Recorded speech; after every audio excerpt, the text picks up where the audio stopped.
In the central Atlantic Ocean, thousands of miles from any coastline, the water stretches outward in every direction without interruption. The horizon forms a perfect circle around any vessel that crosses it. In calm weather, the surface appears almost still, broken only by slow swells moving across open water. During the early 1940s, this region had become an essential corridor of global war.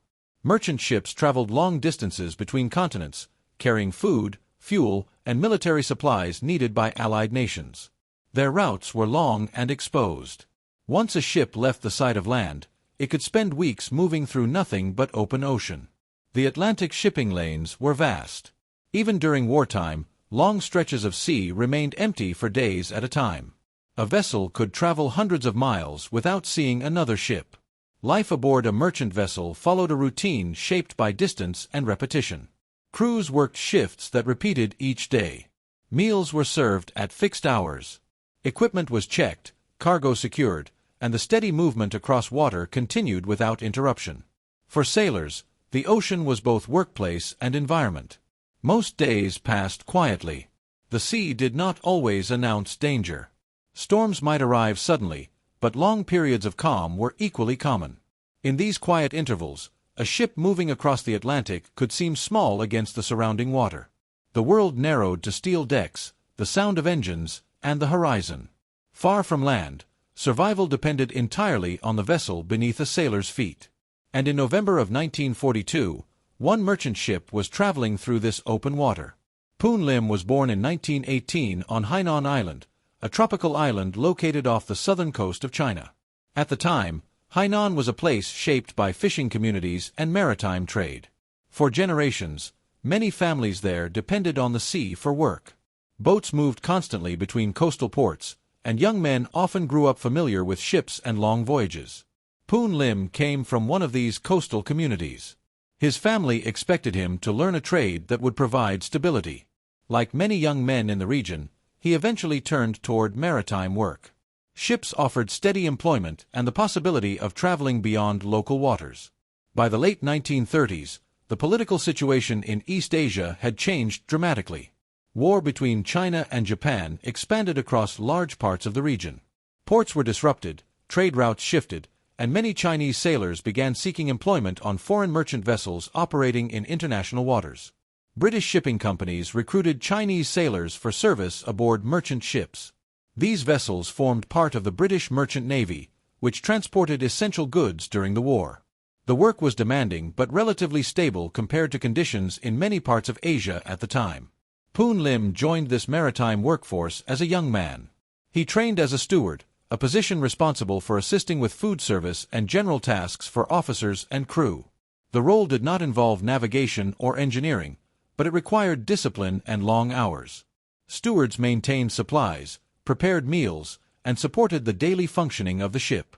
By 1942, the Atlantic Ocean had become one of the most dangerous shipping routes in the world. German submarines operated across large sections of the ocean in an effort to disrupt Allied supply lines. Merchant vessels were frequent targets. Many ships sailed alone across long distances, vulnerable to sudden attacks beneath the surface. Despite these risks, merchant shipping continued.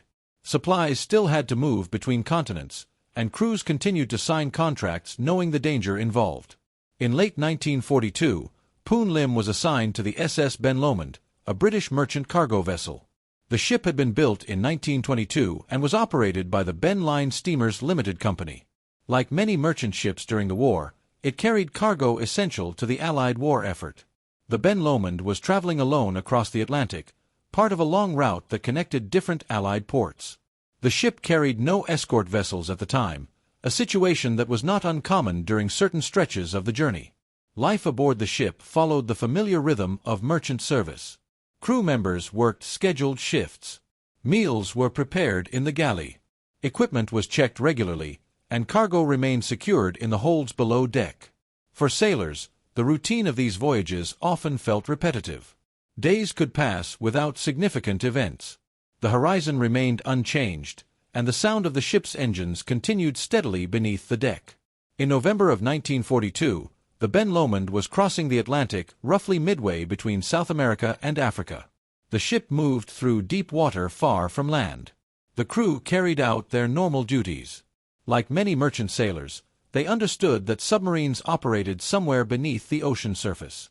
But most days at sea passed without incident.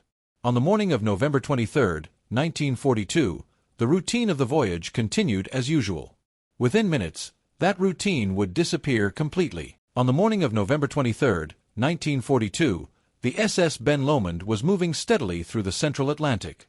The ship was alone, far from any visible coastline. Its position placed it deep within open ocean routes used by merchant vessels traveling between continents. Beneath the surface of the Atlantic, German submarines operated across wide areas of water. Their mission was to intercept Allied shipping and disrupt the steady movement of supplies needed for the war effort. One of these submarines was U-172, a German-type IXC U-boat commanded by Captain Lieutenant Karl Emmermann. The submarine had been patrolling the Atlantic, searching for isolated cargo ships traveling without escort. At approximately 11:30 in the morning, the submarine detected the Ben Lomond. The merchant ship had no warning. A torpedo was launched from the submerged submarine. Within moments it struck the ship. The explosion tore through the hull with enormous force. Steel plates bent inward, and the shock moved through the structure of the vessel. Merchant ships of that era were not built to withstand torpedo strikes. Damage from a single explosion could compromise the entire structure of the ship. The Ben Lomond began sinking quickly. Crew members were thrown into chaos. Some attempted to reach lifeboats, but the speed of the sinking left little time for organized evacuation. The ship listed heavily as water filled the damaged sections below deck. Poon Lim was inside the ship when the explosion occurred. He later reported that the blast shook the vessel violently. Like the rest of the crew, he moved quickly toward the open deck. Within minutes, the ship was going down. Many crew members entered the water as the vessel sank beneath them. Lifeboats were difficult to launch in time.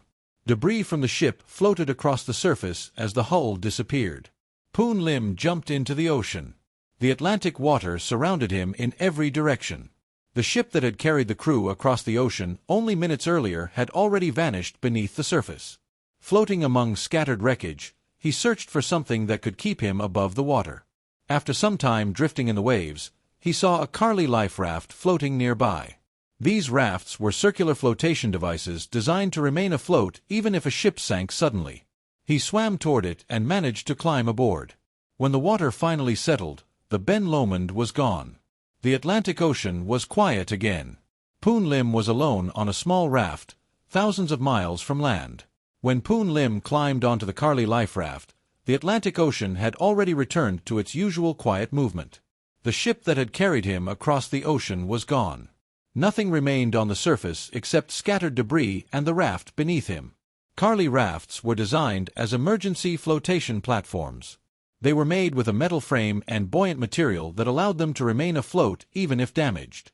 A rope net hung around the sides, allowing survivors to climb aboard from the water. The raft Lim reached had also been equipped with a small emergency supply container. Once he stabilized himself, he began examining what remained inside. The supplies were limited but important. The container held a small quantity of hardtack biscuits, canned water, and a few pieces of survival equipment.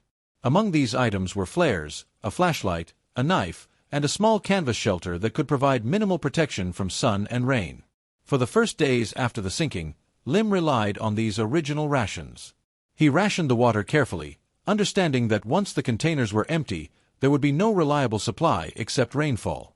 The biscuits provided basic calories but were not meant to last long. During these early days, he remained surrounded by open ocean. The raft drifted with the current, rising and falling with the slow rhythm of Atlantic swells.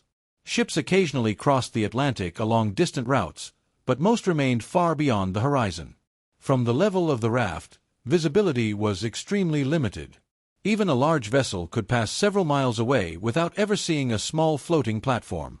Lim soon realized that survival would require more than the original emergency supplies. After several days, he began experimenting with the materials available on the raft. Using the knife, pieces of rope, and parts of the raft structure, he created a basic fishing line. At first, the attempts were unsuccessful. The ocean was deep and open, and fish did not always gather near the surface. Eventually, he managed to catch small fish using improvised hooks. Fish became the primary source of food. When he pulled them from the water, he ate them raw. Without fire or cooking equipment, this was the only option available. Rain became equally important. When storms passed across the open Atlantic, Lim used sections of the canvas and empty containers to collect rainwater. Each rainfall allowed him to refill his limited supply of drinking water. Storms were both helpful and dangerous. While rain brought fresh water, strong waves could damage the raft or sweep equipment into the sea. Lim had to secure everything carefully whenever the weather changed. Over time, he began refining his methods. The fishing line was improved using stronger sections of rope. Hooks were shaped from available metal pieces. When fish were caught, he sometimes used parts of them as bait to attract larger fish. At one point, a seabird landed on the raft. Birds often approached floating objects in open ocean, sometimes resting briefly before continuing their flight. Lim managed to capture the bird and use it for food. Every part of the animal was used carefully. The days passed slowly, marked only by sunrise and sunset. With no calendar and no clock, Lim began creating a system to keep track of time. Using a rope on the raft, he tied small knots, adding one knot for each day he believed had passed. This simple method allowed him to maintain a sense of structure. Without it, the passing of days could become difficult to measure. Routine became essential. Each morning he inspected the raft. He checked the fishing lines, repaired any loose ropes, and secured the remaining supplies. The afternoon was often spent fishing or adjusting equipment. When rain clouds appeared, he prepared containers to capture water. During long quiet hours, the ocean remained largely unchanged. Waves moved steadily beneath the raft, sometimes gentle, sometimes larger. The horizon rarely showed any ships. On several occasions, vessels passed within visible distance. Lim used the flares from the survival kit in an attempt to signal them. The bright flashes rose into the air and faded quickly. None of the ships altered course. From the perspective of a large vessel moving across the ocean, spotting a single raft among waves was extremely difficult. Even when a flare was seen, the ship might already be too far away to locate the source. Each missed opportunity meant the raft continued drifting. As the weeks passed, Lim's survival methods became more systematic. Fish remained the primary food supply. He developed better techniques for catching them, using small fragments of bait and adjusting the depth of the line. Sometimes sharks appeared near the raft, attracted by the movement of fish or by the scent of blood in the water. Lim remained cautious during these encounters. The raft offered limited protection if the sharks became aggressive. One recorded incident involved a shark approaching closely. Lim reportedly used available tools to strike the animal when it moved too near the raft. Maintaining distance from these predators became another part of daily survival. Weather patterns also changed periodically. Calm stretches of ocean could last for days, leaving the raft drifting slowly across warm water. At other times, storms arrived with strong wind and heavy waves. During storms, Lim secured himself to the raft with rope to avoid being thrown into the ocean. Equipment was tied down carefully to prevent loss. Over time, the original emergency rations were completely gone. Survival now depended entirely on fishing and rainfall. The raft itself slowly aged under constant exposure to saltwater and sunlight.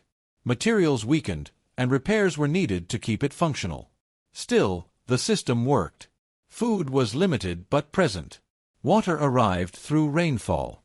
The raft remained afloat.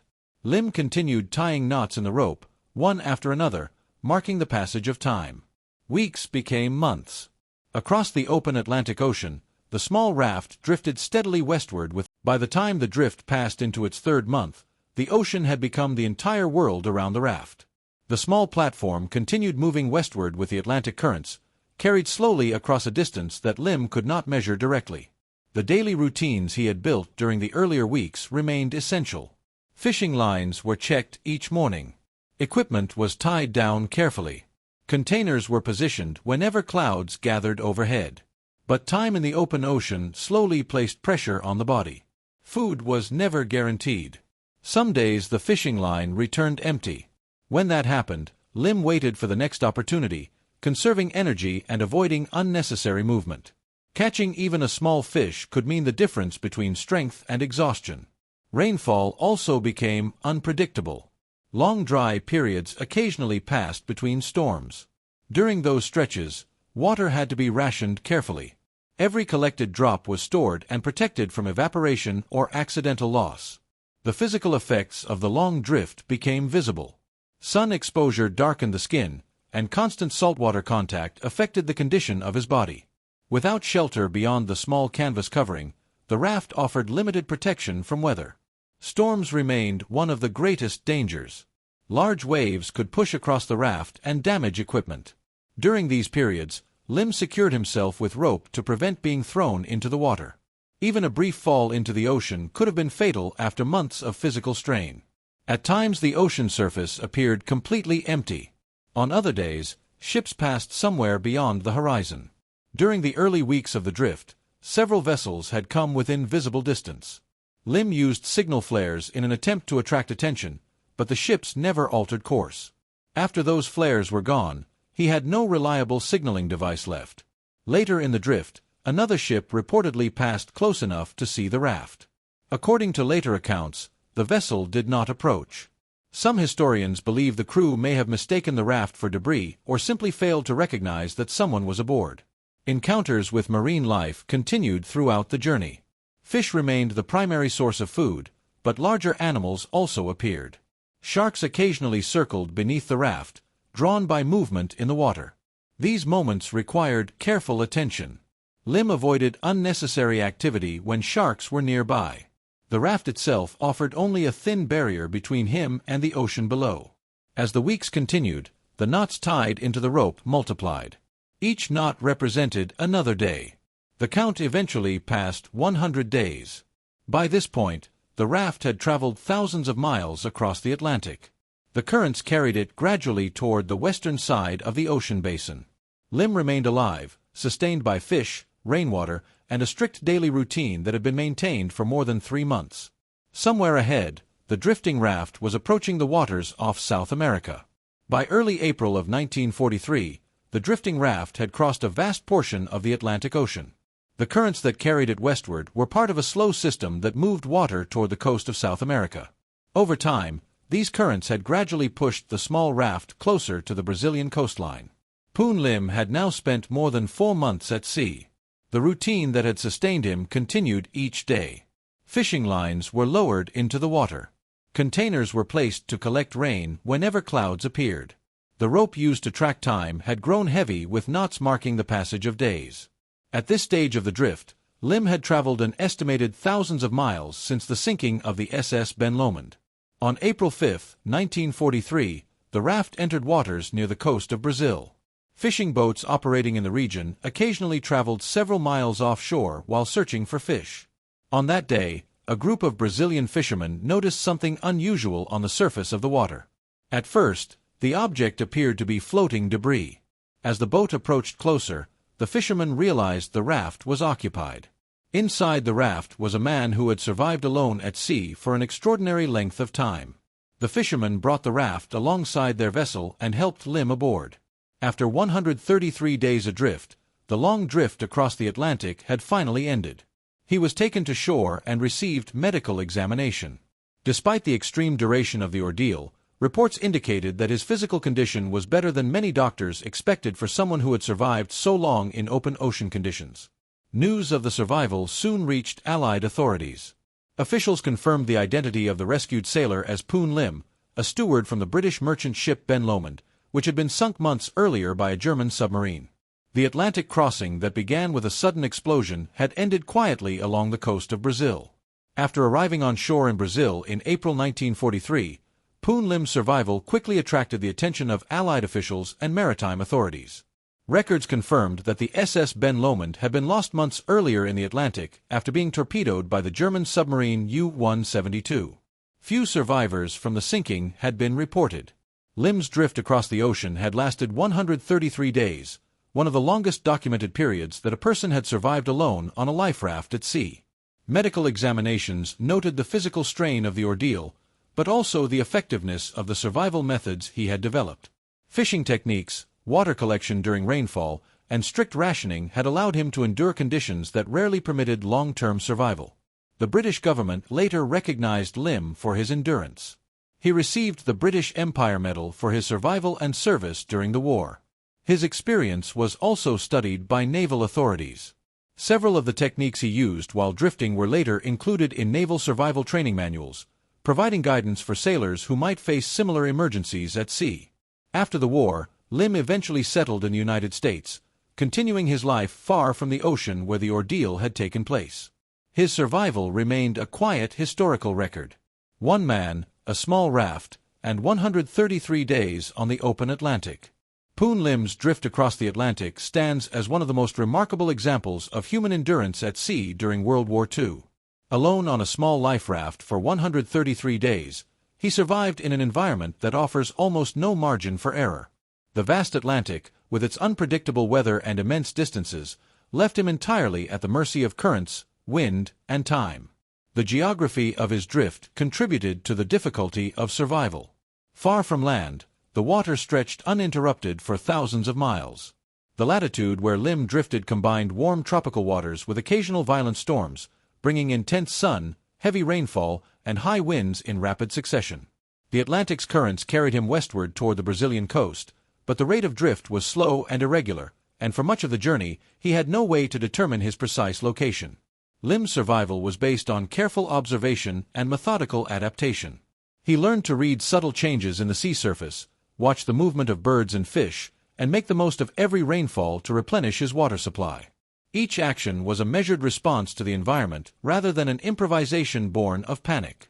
Over time, this calm attentiveness became a survival system, a rhythm of repetition that allowed him to endure what would have defeated most sailors. The psychological aspect of survival was equally important. Isolated for months, with no human contact, Lim had to maintain awareness of time and preserve his mental faculties. The knots tied in rope became more than a record of days. They were a tool to measure continuity, a way to impose structure on the otherwise endless ocean. Observing the slow passage of storms, the rise and fall of waves, and the movement of marine life became a form of engagement, helping to prevent complete mental disorientation. Encounters with wildlife added constant pressure. Sharks and large fish sometimes approached the raft, testing his ability to remain alert and protect his limited resources. Birds occasionally landed, offering both sustenance and subtle clues about nearby waters. The raft itself became a fragile island, susceptible to storm damage, where from saltwater and the constant threat of capsizing. Poon Lim's eventual arrival on the Brazilian coast was the conclusion of an endurance test that remains historically significant. Alone, without rescue, he had survived far longer than most maritime disasters of the era allowed. His methods, rationing, improvisation with available tools, systematic fishing, and water collection, demonstrated principles of survival that were later incorporated into naval training. Historically, Lim's experience provides insight into the broader human experience of survival in extreme conditions. It emphasizes the importance of preparation, observation, and disciplined action in environments where human life is inherently fragile. It also serves as a reminder of the scale of the Atlantic Ocean during World War II and the vulnerabilities faced by merchant sailors in unescorted vessels. In the quiet of the ocean, Lim endured. No one celebrated while he drifted. There was no audience to witness the passing weeks or the accumulation of days marked in rope. And yet, the story of his survival continues as a documented record of human resilience, a testament to the possibility of enduring the seemingly impossible in one of the harshest environments on Earth.